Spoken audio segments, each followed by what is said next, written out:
여러분 안녕하십니까. 신문을 보는 시간입니다. 아침의 매일경제 시작합니다. 폭염이 사라진 건 참 반갑습니다. 그런데 이번엔 곳곳에 폭우가 내리고 있습니다.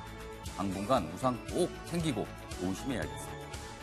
자, 우선 주요 신문의 일면 기사부터 보도록 하죠. 먼저 매일경제입니다. 뒤늦게 대규모 주택 공급 카드 꺼내. 정부가 어제 집값 급등 대책 1년여 만에 다시 또 내놨습니다. 내용은 이렇습니다. 수도권의 미니 신도시 14곳, 그래서 24만 가구를 공급한다. 그리고요, 서울의 4곳, 어딘가요? 종로, 동대문, 동작, 중구입니다.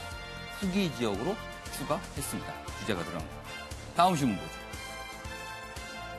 조선일보입니다. 또 불거진 UAE, 아랍에미리트입니다. UAE 군사 양해각서 갈등. 지난해 말이죠. MB정부 때 맺은 양해각서가 한바탕 논란이었습니다. 문재인 정부에서 수정을 요구했다가 UAE 측에서 굉장히 반발을 한 건데요. 일단 봉합이 됐는데 최근에 UAE가요. 이 양해각서를 국회 비준 동의를 받아라고 요구를 한 겁니다. 그런데 군사협정으로 격상이 되는 거죠. 비준을 받게 되면. 그러면은 다른 중동 국가들이 가만히 있지 않을 것 같은 분위기고. 그렇다고 이걸 안 해주자니 경제협력에 또 차질이 될 것 같아요. 이런 논란이 또 불거졌다. 이런 내용 전하고 있습니다. 다음 신문 보시죠. 이번엔 한국일보입니다. 쪼개져 사는 대한민국 가구 수 2천만 넘었다. 2017년 인구 주택 총조사 결과가 어제 나왔습니다. 여기 보면요. 10집 중 3집이 나홀로 가구랍니다. 그래서 전체 가구 유형 중에 비율이 가장 크다는 그런 통계가 나왔고요. 그리고 총 인구 중에요. 65세 이상이 14%를 넘었습니다. 그래서 고령사회라고 합니다. 14%가 넘으면 고령사회고요. 7%가 넘으면 고령화사회인데 고령화사회가 된 지 불과 17년 만에 고령사회에 진입을 했다. 다른 선진국들보다 굉장히 빠른 속도다. 이런 우려가 나오고 있습니다. 다음 신문 보겠습니다. 자, 경향신문입니다. 문재인 대통령 국민연금 국가가 지급 보장. 어제 청와대 회의에서 강력하게 이야기를 했습니다. 명문화에 대해서 첫 언급한 건데요. 정부 개혁안 적극 검토를 주문했습니다. 그리고 국민연금 관련해서는요. 국민 불안을 해소하는 게 가장 큰 과제다. 이렇게 강조를 했습니다. 오늘 저와 함께 신문을 보실 4분 소개해드리겠습니다. 노대진 민주당 국민통합부위원장 나오셨고요. 이재영 전 자유한국당 의원, 김철근 바른미래당 대변인, 신장식 정의당 사무총장 나오셨습니다. 고맙습니다. 안녕하십니까. 안녕하세요. 항상 화요일마다는 4개 정당에서 꼭 나오시죠. 오늘도 치열한 토론 부탁드리겠습니다. 자, 일면에서 저희가 인구와 관련된 통계가 어제 발표됐다는 거 봤는데 그 이야기 좀 해보도록 하겠습니다. 여기 보면요. 경향신문입니다. 15세, 64세 생산 연령 인구 사상 첫 감소다. 한국 예상보다 빨리 고령사회에 진입했다. 이렇게 돼 있습니다. 자, 그러면 구체적으로요. 생산 연령 인구가 지금 어떻게 돼 있는지 여기 내용이 있습니다. 여기 보면 2016년에는 3,631만여 명이었어요. 그런데 2017년, 지난해는요, 3,619만여 명. 줄었군요. 11만 명 이상 감소. 생산 연령 인구가. 그러니까 경제 활동을 아주 활발하게 할 수 있는 인구가 줄었다는 겁니다. 반면에요, 여기 있습니다. 65세 이상 고령 인구, 은퇴하실 어르신들 나이쯤 되는 거죠.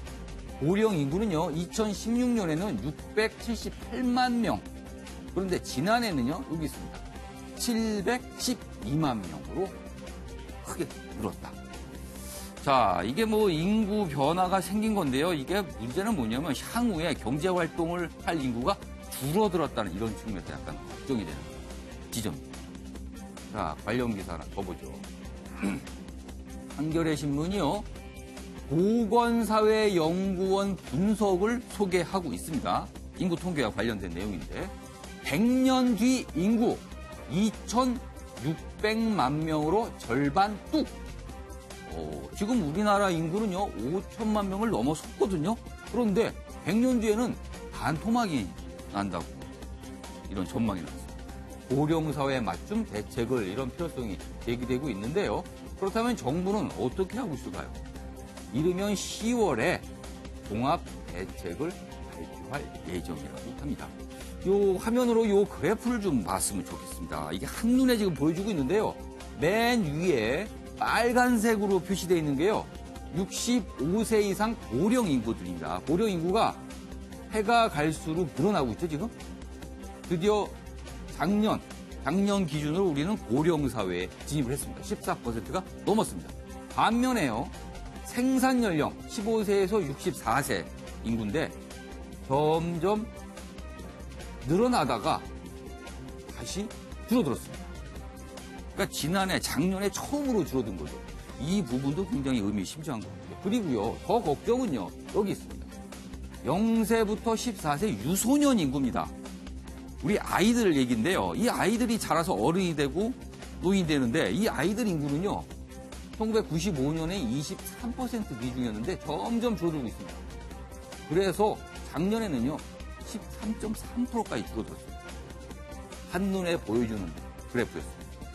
자, 김철근 바른미래당 대변인께 질문을 드리겠습니다. 전 웬만큼 인생을 살아오셨어요. 그래서 윗세대, 아랫세대에 대한 그런 인구에 대해서 좀 말씀하실 수 있을 것 같습니다. 걱정입니다. 생산 가능 인구 자꾸 줄어들고 있습니다. 네, 그렇습니다. 이런 통계가 좀 일찍 나왔다면 우리 통계청장이 안 바뀌었을 텐데. 네.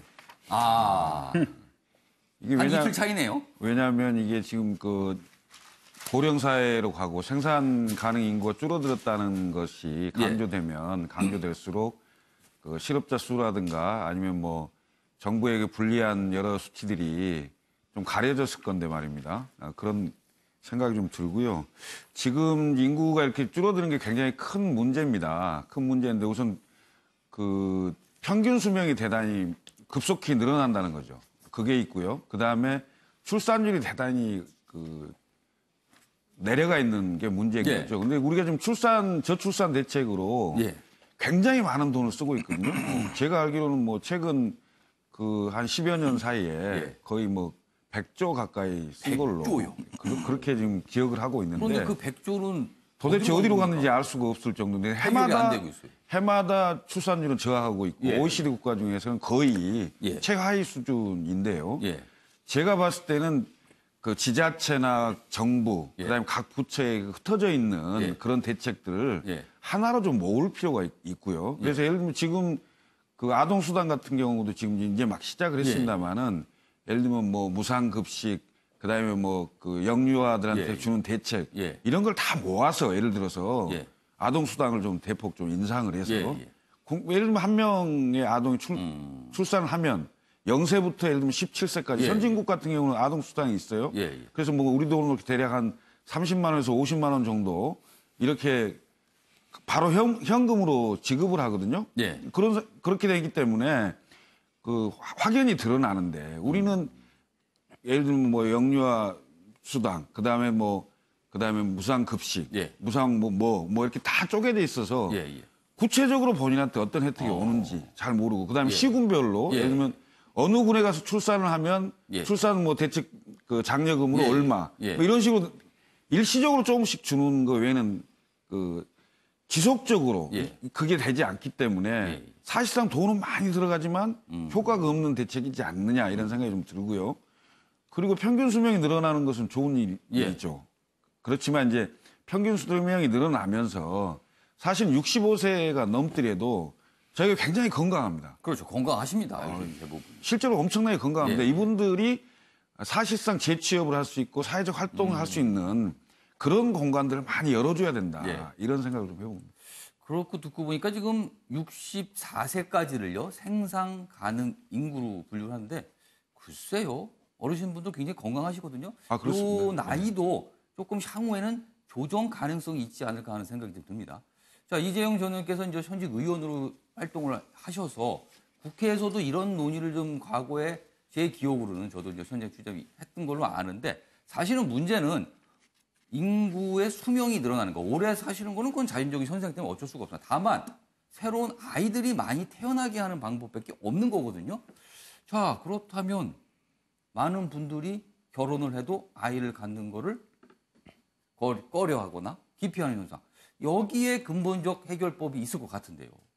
지금 그 말씀하신 대로 김철근 대변인께서 말씀하신 대로 지난 몇 년간 거의 100조에 가까운 그 돈을 쏟아 부었습니다. 그럼에도 불구하고 지금 그 효과가 나지 않고 오히려 더 악화되고 있는 상황은 젊은 사람들, 특히 결혼을 해서 신혼 가정을 꾸리는 이 분들이 아이를 낳으면 어떨까, 나의 삶이 어떨까라는 그 고민 속에서 더 좋아질 거다, 더 행복해질 거다 이런 희망을 주지 못하기 때문에 그러는 거거든요. 아이를 갖게 되면은 지금 있는 어떤 생활수나 여러 가지 행복이 좀 영향을 받고 오히려 차질을 빚을 거다 이런 생각을 할 가능성이 있다는 거죠. 그렇죠. 일단은 첫째, 요즘에 결혼하는 신혼부부는 다 맞벌이 부부입니다. 이 맞벌이 부부가 그럼 과연 아이를 잘 키울 수 있는 환경이 조성이 되느냐? 거기에 일단은 X표가 나오고요. 그럼 아이를 낳았을 때 이 아이가 진짜 행복한 나라에서 건강하게 좋은 교육 받으면서 자랄 수 있을까? 여기에 있어서 지금 일어나고 있는 교육 대란, 여러 가지 환경 문제 등등 대한민국의 경제 상황 이런 걸 봤을 때 아닌 것 같은데라는 거기서 X표가 하나 나오고요.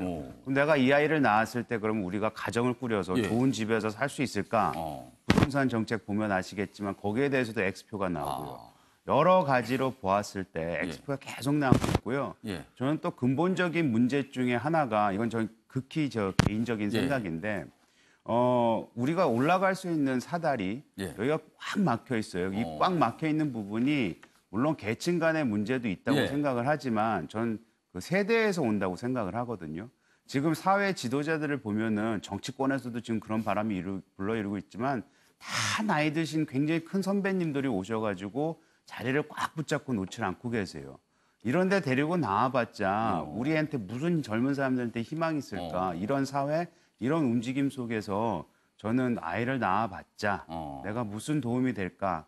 우리한테 과연 행복할까? 이런 데서 고민을 좀 같이 해줘야 되는데 그 고민은 안 하고 그냥 돈만 쏟아부으면 되지 않을까라는 이런 뭐라 그래야 될까? 탁상공론이죠. 이런 데서 이런 행정에서 나오는 큰 문제점이라고 생각을 합니다. 알겠습니다. 많은 분들의 말씀을 들어보면요. 부모가 되신 분들입니다. 과연 우리 아이들이 미래에 본인들과 같은 어떤 생활 수준과 사회적 지위를 유지할 수 있을까? 이런 부분에서 강하게 의문이 든다고 말씀을 하세요. 그렇기 때문에 이런 분위기가 점점 젊은 층까지 내려가게 되면요. 출산을 기피한 일까지 벌어지지 않게 됐나. 이런 생각 좀 해봅니다. 이런 말씀하시는 분 요즘에 참 많습니다.